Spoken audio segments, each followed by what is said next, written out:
Good morning student. हम पढ़ रहे थे क्लास 11 की एग्रीकल्चर, जिसमें अपना लेसन चल रहा था 10वां सब्जियों की खेती। ठीक है, कल अपन ने मूली की जो फसल होती है वो पूरी पढ़ी थी। ठीक है, पालक की फसल की चर्चा अपन ने की थी। ठीक है, तो देखिए आगे अपन अब देखते हैं। मूली की फसल और पालक की फसल को पूरा किया था। आज अपन प्याज शुरू करते हैं, प्याज की फसल की चर्चा करते हैं। ठीक है, प्याज की फसल के साथ शुरुआत करते हैं अपन आज की क्लास की।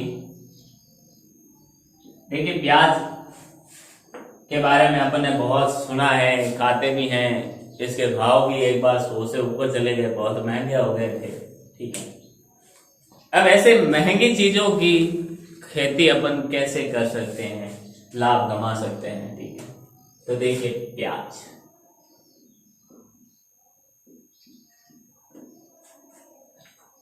देखिए प्याज की अपन चर्चा अगर करें, दोनों तरफ बराबर होना चाहिए।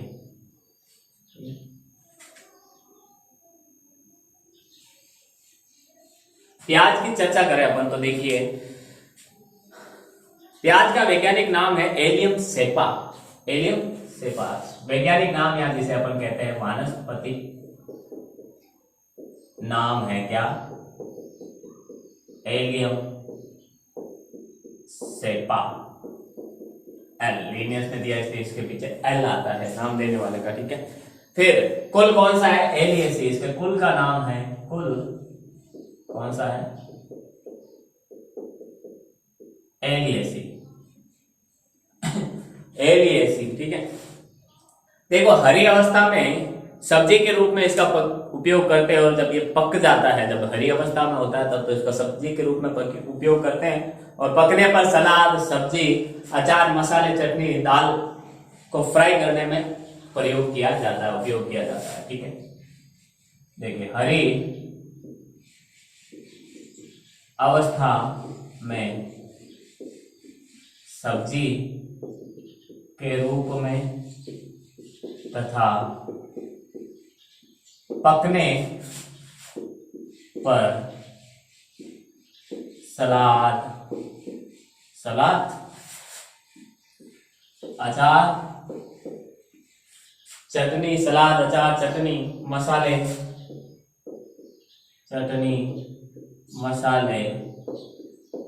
व दाल फ्राई करने में उपयोग लेते हैं। दाल फ्राई करने में क्या करते हैं, इसका उपयोग करते हैं। दाल फ्राई करने में इसका उपयोग करते हैं। ठीक है, प्याज में देखिए क्या होता है। प्याज में एलाइज प्रोपाइल डाइसल्फाइड की वजह से क्या होता है, रोचक सुगंध आती है। कि जो गंध अपन देखते हैं प्याज को सूंघते हैं, उसमें से क्या अजीब ही स्मेल आती है, बहुत ही शानदार, जिससे अपन आंखें बंद करके भी उसकी सुगंध से उसको पहचान लेते हैं। ठीक है, तो वो सुगंध जो होती है वो किसके कारण आती है, एलाइज प्रोपाइल डाइसल्फाइड की वजह से आती है। प्याज में एलाइज प्रोपाइल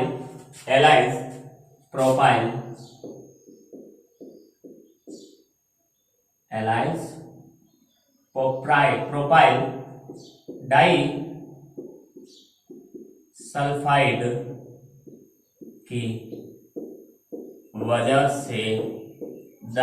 सल्फाइड की वजह से क्या होती है, रोचक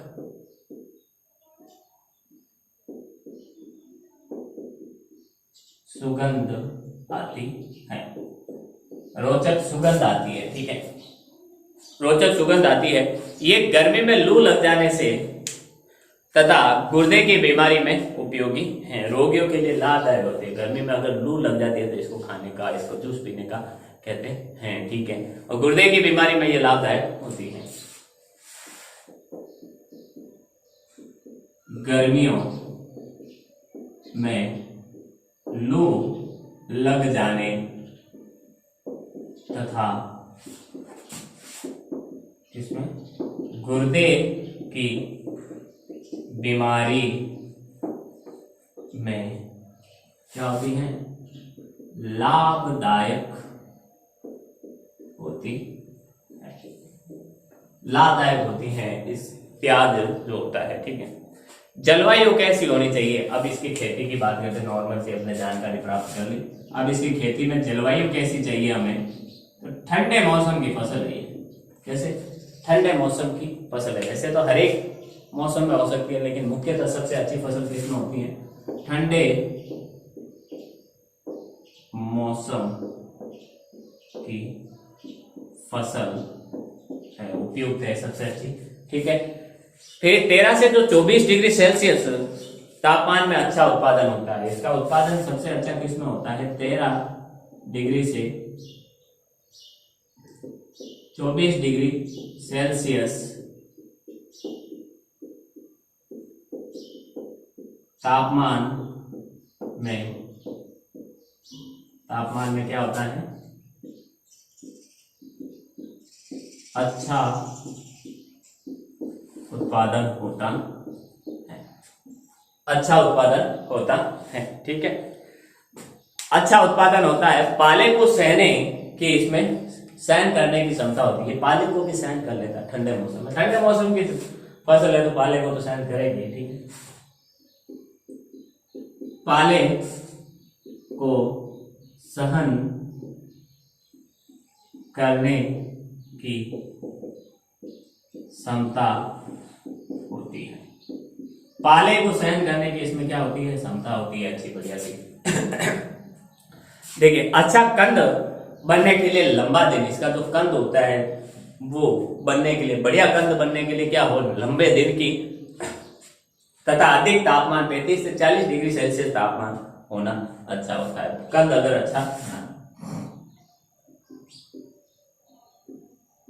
अच्छा कंद बनने के लिए दिन कैसा होना चाहिए? लंबा दिन तथा अधिक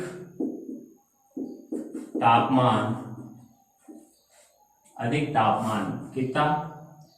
35 से 40 डिग्री सेल्सियस 35 से 40 डिग्री रहना अच्छा होता है। लंबा दिन हो और तापमान अधिक हो तो क्या होता है? ये लाभदायक होता है प्याज की फसल के लिए। ठीक है, मृदा एवं खेत की तैयारी अपन कैसे करते हैं इस फसल के लिए? देखिए, मृदा एवं खेत की तैयारी किस प्रकार से होती है इस फसल के लिए? तो मृदा एवं खेत की तैयारी में देखिए, अच्छे जल निकास वाली जीवांश पदार्थ युक्त बलुई मिट्टी या बलुई दोमट मिट्टी होनी चाहिए। ठीक है, अच्छे जल निकास वाली जीवांश पदार्थ युक्त बलुई दोमट मृदा होनी चाहिए। बलुई दोमट मृदा होनी चाहिए। ठीक है, बलुई दोमट मृदा होनी चाहिए। भूमि अधिक क्षारीय या अधिक अम्लीय नहीं होनी चाहिए। ठीक है, भूमि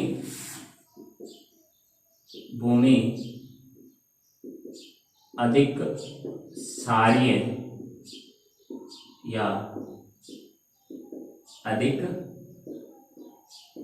अम्लीय नहीं होनी चाहिए। भूमि अधिक क्षारीय या अधिक अम्लीय नहीं होनी चाहिए। ठीक है, ना तो अधिक अम्लीय होनी चाहिए, ना ही अधिक क्षारीय होनी चाहिए। ठीक है, भूमि में गंधक की कमी हो तो जिप्सम बुआई से पहले मिलाना चाहिए। भूमि के अंदर अगर, क्योंकि मृदा की अपन जांच करवा सकते हैं मृदा सेंटर में जाकर और पूछ सकते हैं कि भाई हमारे मृदा में क्या क्या चीजें हैं और कितनी मात्रा में। ठीक है, तो अगर भूमि में गंधक की कमी हो तो हम उसमें जिप्सम को बुआई से पहले मिला देते हैं। ठीक है, भूमि में जिप्सम की कमी होने पर, भूमि में जिप्सम की कमी होने पर, सॉरी, भूमि में किसकी कमी हो, भूमि में गंधक की कमी होने पर, गंधक किसे कहते हैं, सल्फर को कहते हैं, गंधक की कमी होने पर जिप्सम बुआई से पहले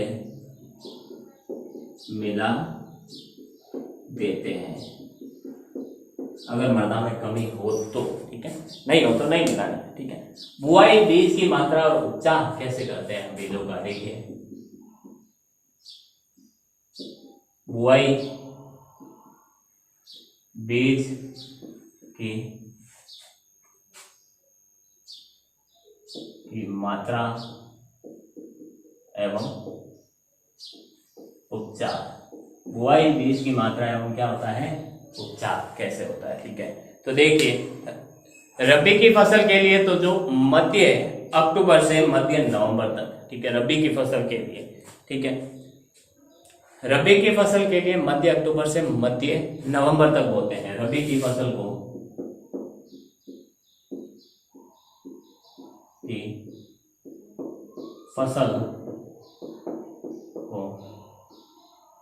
मध्य अक्टूबर से मध्य नवंबर में बोते हैं। मध्य अक्टूबर से मध्य नवंबर में इसकी बुआई करनी चाहिए। प्याज को उसके बीज या कंद को बोकर उगाते हैं। प्याज को बीज से भी बोकर उगा सकते हैं और इनके कंद से भी बोकर भी उगा सकते हैं। तो प्याज को इसके बीज या कंद को बोकर उगाते हैं, ठीक है। प्याज को इसके कंद या बीज को बोकर उगाते हैं अपन, ठीक है। बीज की मात्रा देखिए, 10 किलोग्राम रबी की फसल के लिए और 12 से 15 किलोग्राम खरीफ की फसल के लिए पर्याप्त होती है, ठीक है। बीज की मात्रा 10 किलोग्राम रबी फसल तथा 12 से 15 किलोग्राम खरीफ की फसल के लिए पर्याप्त होती है। प्रति हेक्टेयर की बात है ये, ठीक है। प्रति हेक्टेयर लिख नहीं पाया तो प्रति हेक्टेयर के लिए पर्याप्त होती है, ठीक है। बीज को देखो 5 से 6 सेंटीमीटर दूरी व पौधों के बीच क्या होनी चाहिए, पौधों के बीच, बीजों के बीच दूरी कितनी होनी चाहिए, 5 से 6 सेंटीमीटर की दूरी व 0.5 सेंटीमीटर अर्थात आधा सेंटीमीटर क्या होना चाहिए, गहराई पर बोना चाहिए और घास फूस से ढककर हल्की सिंचाई करनी चाहिए, ठीक है। बीजों को 5 से 6 सेंटीमीटर दूरी तथा 0.5 सेंटीमीटर गहराई पर बोना चाहिए तथा घास फूस से ढककर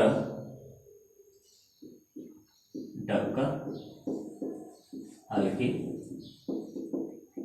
सिंचाई करनी चाहिए, हल्की सिंचाई हमें करनी चाहिए, ठीक है।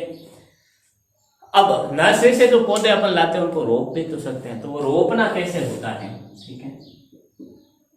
रोपना या रोपण प्रक्रिया, ठीक है, रोपना, ठीक है। तो देखिए पौधे को 7 से 8 सप्ताह में रोपाई योग्य हो जाती है। जो पौधा होता है, जो बीज अपन ने बोया है, वो 7 से 8 सप्ताह का लगभग 2 महीने बाद उस बीज से जब पौधे निकल आते हैं तो वो पौधे क्या होते हैं, रोपाई के योग्य हो जाते हैं। ठीक है, पौधे 7 से 8 सप्ताह बाद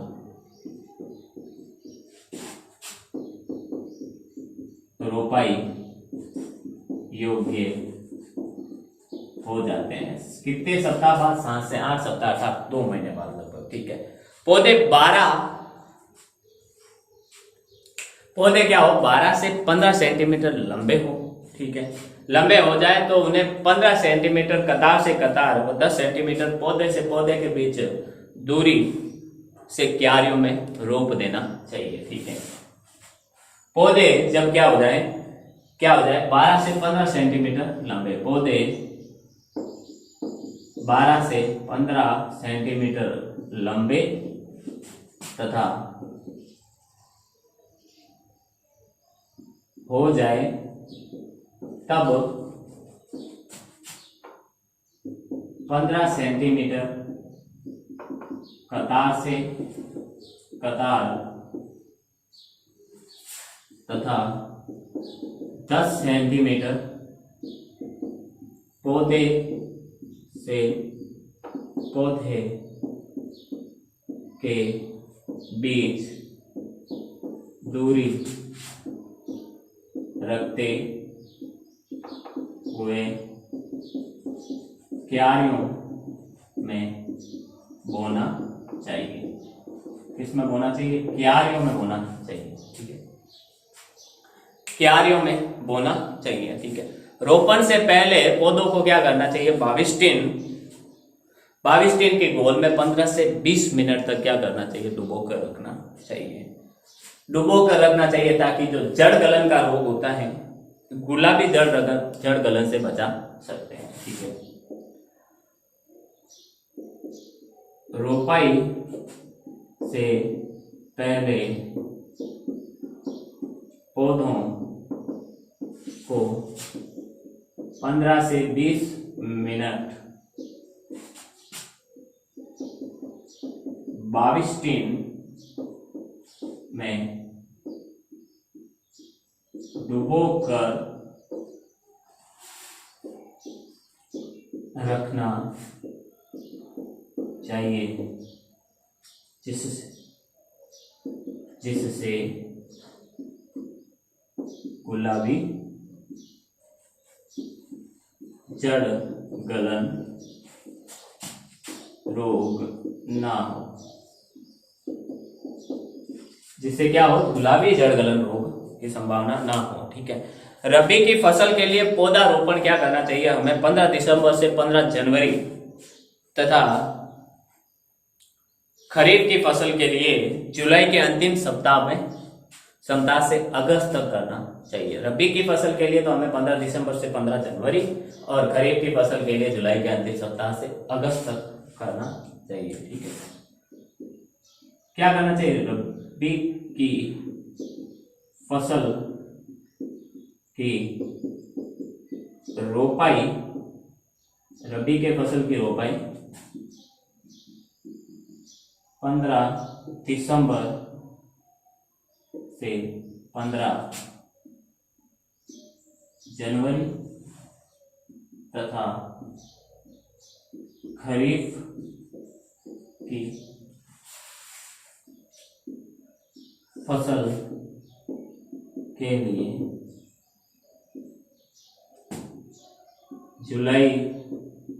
के लिए जुलाई के अंतिम सप्ताह से अगस्त तक करनी चाहिए। अगस्त तक क्या करनी चाहिए? रोपाई करनी चाहिए। ठीक है, रबी के फसलों की जो रोपाई वो 15 दिसंबर से 15 जनवरी और खरीफ के फसलों की जुलाई के अंतिम सप्ताह से अगस्त तक एंड होने तक, ठीक है, करनी चाहिए, हमें करनी चाहिए। ठीक है, फिर कंदों की बुआई, अपन कंदों की बुआई जो कंद कैसे बो सकते हैं, ठीक है। कंदों की बुआई कब करनी चाहिए? ठीक है, ये तो बीज बो दिए, बीजों के बाद जो पौधे हो गए उनको कितने सप्ताह, 7 से 8 सप्ताह बाद नर्सरी से निकाल के कहाँ लेके आगे अपन खेतों में रोपाई करती। देखो, कंदों की बुआई 15 सेंटीमीटर की दूरी पर बनी मेड़ों पर करनी चाहिए और कितने 10 सेंटीमीटर दूरी रखते हुए करनी चाहिए। पौधों के बीच, कंदों के बीच 10 सेंटीमीटर की दूरी रखते हुए करनी चाहिए। ठीक है, कंदों की बुआई कितने 45 सेंटीमीटर की दूरी पर बुआई, 45 सेंटीमीटर की दूरी पर बनी मेड़ों पर 10 सेंटीमीटर की दूरी रखते हुए करनी चाहिए। दूरी रखते हुए क्या करनी चाहिए? ठीक है, रोपाई का बुआई, देखिए रोपाई या बुआई के तुरंत बाद क्या करना चाहिए? 3 से 4 दिन हल्की सिंचाई करनी चाहिए। तुरंत बाद और उसके 3 से 4 दिन बाद क्या करनी चाहिए? हल्की सिंचाई करनी चाहिए। ठीक है, जो रोपाई, अगर कंदों की रोपाई या बुआई के तुरंत बाद तथा 3 से 4 दिन हल्की सिंचाई करनी चाहिए। हल्की सिंचाई हमें करनी चाहिए। ठीक है, हल्की सिंचाई करनी चाहिए। आगे देखिए, हल्की सिंचाई करनी चाहिए। ठीक है, फिर इसके बाद है उन्नत किस्में। देखिए, उन्नत किस्में कौन कौन सी हैं, चर्चा करते हैं अपन। उन्नत किस्मों में देखिए, पहले है अपने जो लाल प्याज की किस्में है। ठीक है, पहली है लाल प्याज। प्याज भी 2-3 प्रकार के होते हैं, लाल प्याज आपने देखे होंगे। ठीक है, लाल प्याज होते हैं, उनकी और कौन सी उन्नत किस्में है? जैसे पूसा रेड, एग्री फ्राउन, फार डार्क रेड। ठीक है, पूसा रेड,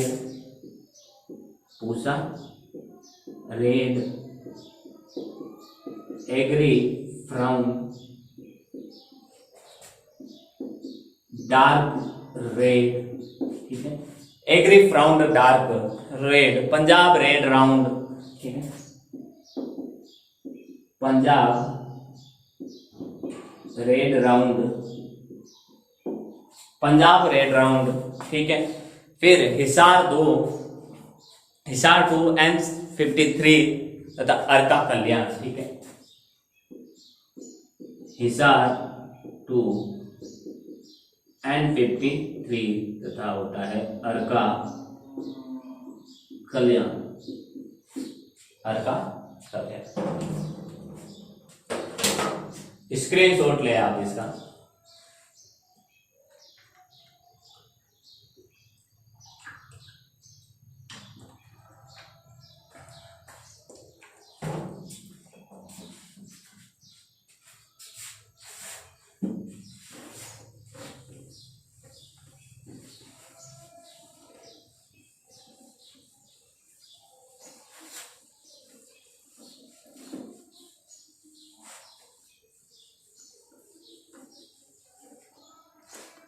नेक्स्ट देखिए आप, उन्नत किस्में लाल प्याज के बाद होती है सफेद प्याज की किस्में। देखिए, सफेद प्याज,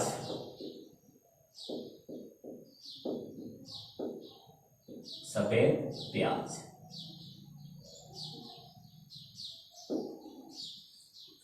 सफेद प्याज की जो किस्म होती है। ठीक है, देखिए सफेद प्याज में कौन कौन सी किस्में आती है? Pusa white flat, Pusa white flat, Pusa white round. ठीक है, Pusa white flat, Pusa white, Pusa white round. और नाम से आपको पता चल रहा होगा, पूसा व्हाइट सफेद फ्लैट होगा, एक राउंड गोल होगा। ठीक है। फिर है डाईपुर 102। आगे देखिए डाईपुर 102, डाईपुर 102 वो पंजाब 48, ठीक है, पंजाब 48, पंजाब 48 के पीछे आपको 481 दिखेगा तो 48 पंजाब 40। पीली प्याज क्या होती है? अर्का पीताम्बर और अर्ली ग्रेना। तीसरी जो है पीली प्याज, देखी होगी आपने, शायद नहीं देखी होगी, ठीक है, आती नहीं है हमारे यहाँ पे। तो पीली प्याज में देखिए अर्का पीताम्बर, अर्ली ग्रेनो, ये इसकी किस्म है। अर्का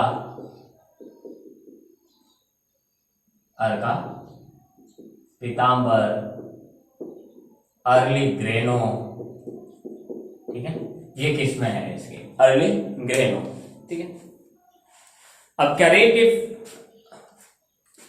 ये जो तीनों फसलें थी वो रबी की फसलें थी, ठीक है। तो आगे अपन इसको यहीं पर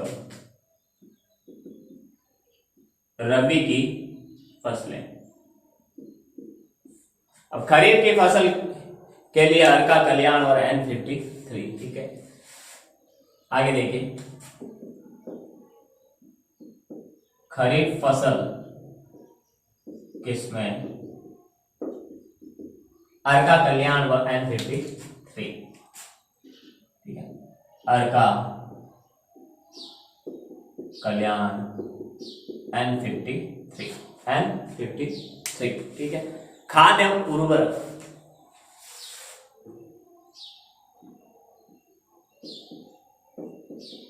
खाद एवं उर्वरक, खाद एवं उर्वरक में क्या होता है, ठीक है। देखिए 400 से 500 क्विंटल प्रति हेक्टेयर सड़ी हुई गोबर खाद या वर्मी कंपोस्ट खाद खेत तैयार करते समय हमें डालनी चाहिए। 400 से 500 क्विंटल प्रति हेक्टेयर क्या करनी चाहिए? सड़ी हुई गोबर खाद या वर्मी कंपोस्ट खाद खेत तैयार करते समय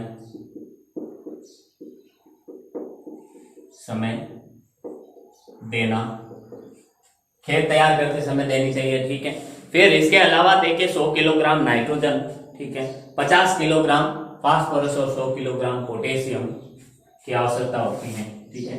100 किलोग्राम नाइट्रोजन, 50 किलोग्राम फास्फोरस और 100 किलोग्राम पोटेशियम की आवश्यकता होती है, आवश्यकता होती है, ठीक है। सिंचाई देखिए,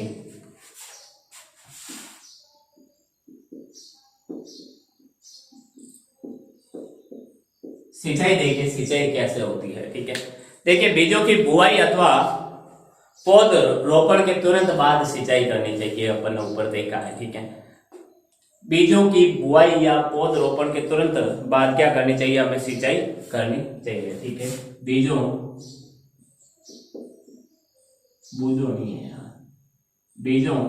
की बुआई या पौध रोपण के तुरंत बाद सिंचाई करनी चाहिए। पौध रोपण के बाद क्या होते हैं? तुरंत बाद हमें सिंचाई करनी चाहिए, ठीक है। सर्दी में देखिए 10 से 15 दिन और गर्मी में क्या करना चाहिए? 6 से 7 दिन में, 7 दिन के अंतराल में सिंचाई करनी चाहिए, ठीक है। सर्दी में 10 से 15 दिन तथा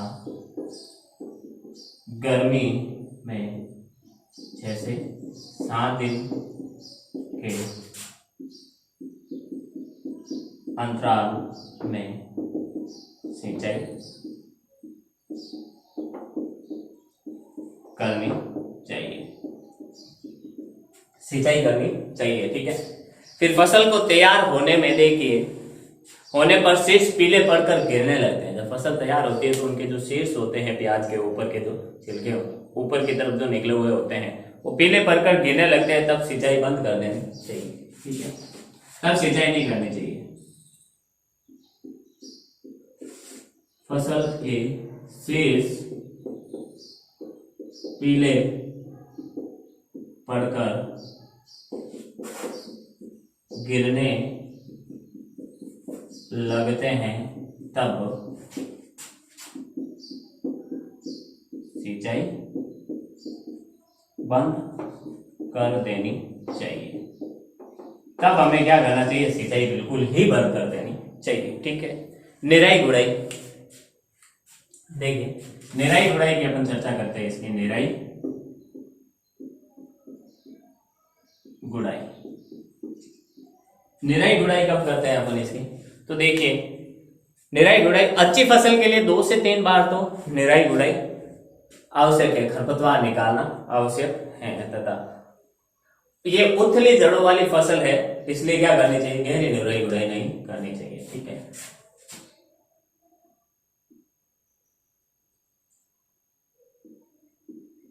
अच्छी फसल के लिए 2 से 3 बार खरपतवार निकालना चाहिए, खरपतवार निकालने चाहिए। ठीक है।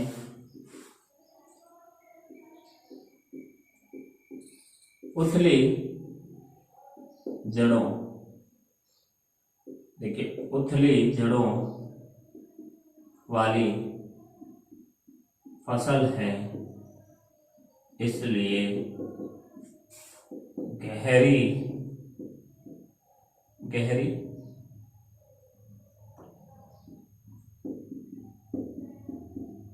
निराई गुड़ाई नहीं करनी चाहिए। क्या करनी चाहिए? गहरी निराई गुड़ाई नहीं करनी चाहिए। ठीक है, गहरी निराई गुड़ाई नहीं करनी चाहिए। फिर है प्रमुख कीट।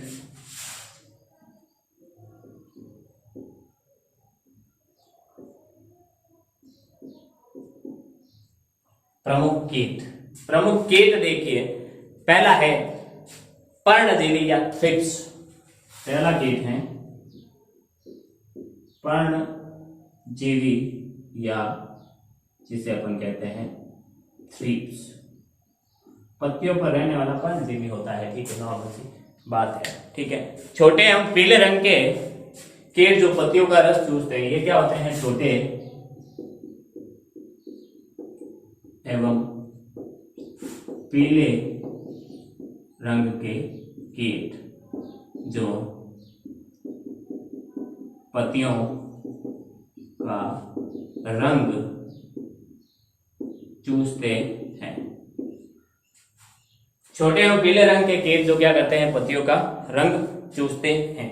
इससे क्या होती है? पत्तियां कमजोर हो जाती हैं तथा पत्तियों पर सफेद धब्बे पड़ जाते हैं। ठीक है, सफेद चकते पड़ जाते हैं। इससे पत्तियां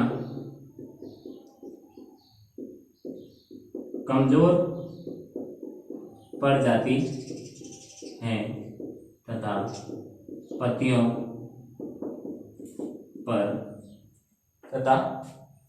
पत्तियों पर सफेद चकते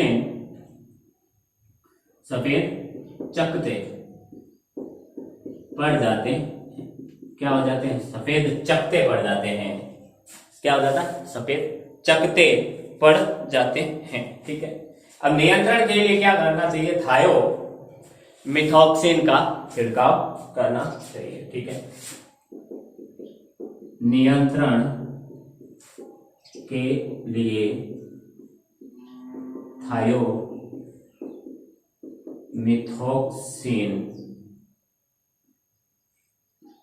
का छिड़काव करना चाहिए। नियंत्रण के लिए अपन को यही करना चाहिए, ठीक है। फिर है व्याधियां, जिसमें तुलासिता व्याधि देखिए क्या होती है, अभी अपन कंप्लीट करते हैं इसको।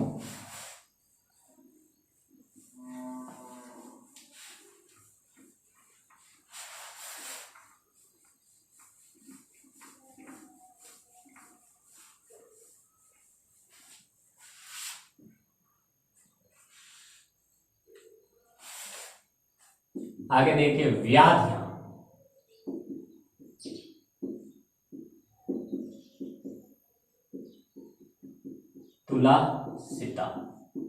तुलासिता व्याधि, ठीक है। तुलासिता, इसमें क्या होता है देखिए, पहले में पत्तियों की निचली सतह पर सफेद रुई जैसी फफूंद की वृद्धि हो जाती है, ठीक है। इसमें क्या होता है, पत्तियों की निचली सतह पर सफेद रुई जैसी फफूंद की वृद्धि हो जाती है। वृद्धि हो जाती है किसकी, फफूंद की वृद्धि हो जाती है, ठीक है। फफूंद की वृद्धि हो जाती है। नियंत्रण के लिए अपन मैनकोजेब के घोल का छिड़काव करते हैं। नियंत्रण के लिए मैनकोजेब का छिड़काव करना चाहिए। मैनकोजेब का छिड़काव हमें करना चाहिए, किसके लिए, इस बीमारी के नियंत्रण के लिए, ठीक है। आगे देखिए पर्पल ब्लाच, दूसरा है पर्पल ब्लाच रोग, ठीक है। पर्पल ब्लाच रोग में क्या होता है देखिए, यह रोग अल्टरनेरिया पोराई फफूंद से होता है। यह रोग अल्टरनेरिया पोराई फफूंद से होता है। अल्टरनेरिया पोराई फफूंद से होता है, ठीक है। पत्तियां व तने छोटे छोटे गुलाबी धब्बे पड़ जाते हैं, ठीक है। पत्तियों व तने पर छोटे छोटे गुलाबी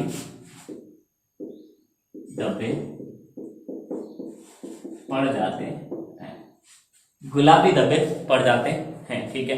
प्याज की गांठें क्या होती हैं, भंडारण में सड़ने लगती हैं। इससे क्या होता है, इससे पर्पल ब्लाउज से प्याज की गांठें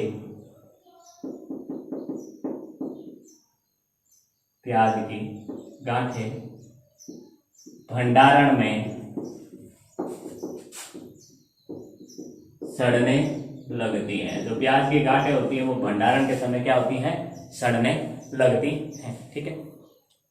भंडारण के समय सड़ने लगती है। इसके नियंत्रण के लिए क्लोरोथेलोनिन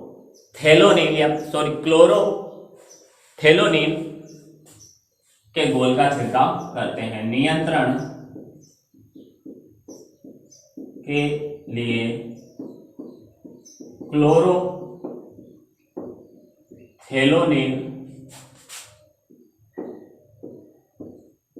के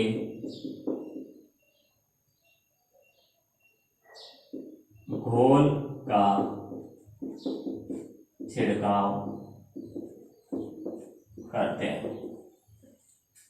का छिड़काव करते हैं। ठीक है।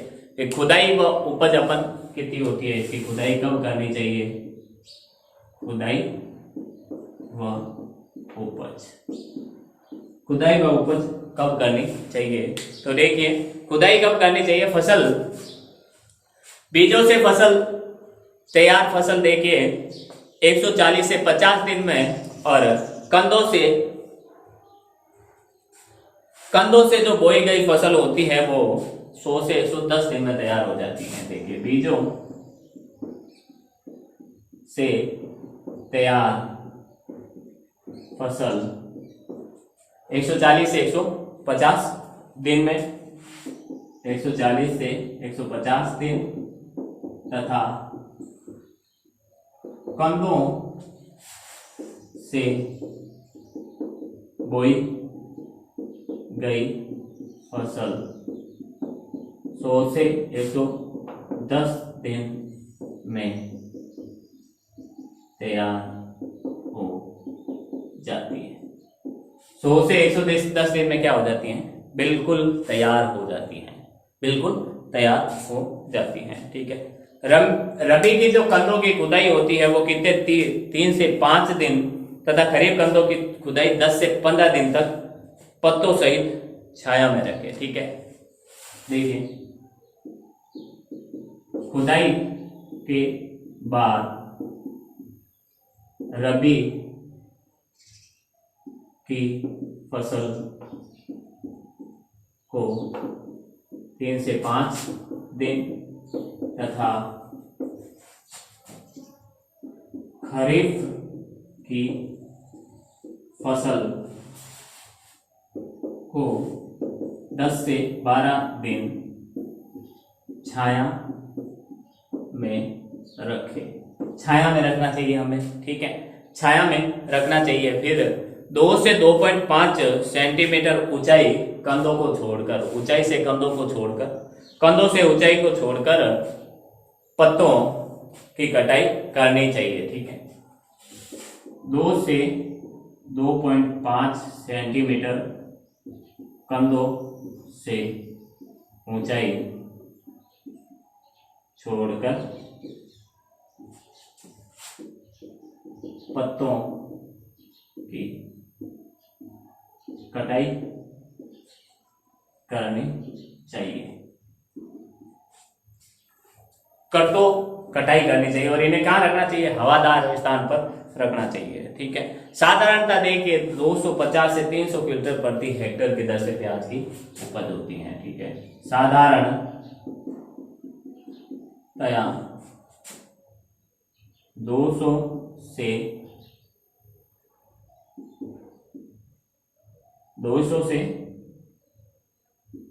250 क्विंटल प्रति हेक्टेयर की दर से उपज होती है। प्रति हेक्टेयर से 200 से 250 क्विंटल की उपज होती है। ठीक है। अब इनका भंडारण अब इतना हो तो जाता है, हाथों हाथ ये बिकते थोड़ी हैं। ठीक है, तो इनका भंडारण के लिए हमें क्या करना चाहिए, इनके भंडारण के लिए देखिए कंदों से अच्छी, देखिए कंदों को अच्छी हवादार स्थान या सुखाने के बाद क्या करना चाहिए, हवादार कमरों में फैलाकर रखना चाहिए। कंदों को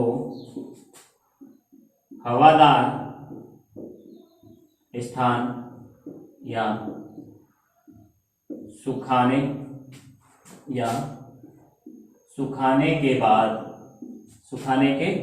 बाद हवादार कमरों में फैलाकर रखना चाहिए। हवादार कंदों में क्या करना चाहिए, कमरों में फैलाकर रखना चाहिए। ठीक है। साधारणतः देखिए भंडारण से पूर्व कटे सड़े गले सभी प्रकार के जो प्याज होते हैं उनको अलग करना चाहिए, रोगी कंदों को निकाल देना चाहिए भंडारण करने से पहले। ठीक है, भंडारण से पहले कटे सड़े गले रोगी कंधों को निकाल देना चाहिए। ठीक है, ये हमारे प्याज की फसल थी जो आज अपन ने पढ़ी। स्क्रीनशॉट ले आप इसका। आज अपन ने प्याज की फसल पढ़ी हमारे 10वें पार्ट में। प्याज बहुत ही इंपॉर्टेंट है, ठीक है, और बहुत ही बड़ा था, इसलिए अपन को आज पूरी क्लास लग गई इसको पढ़ने में। उम्मीद करता हूं जो भी अपन ने पढ़ा है वो आपको समझ में आया होगा। मिलते हैं अगली क्लास में, तब तक के लिए all the best, thank you.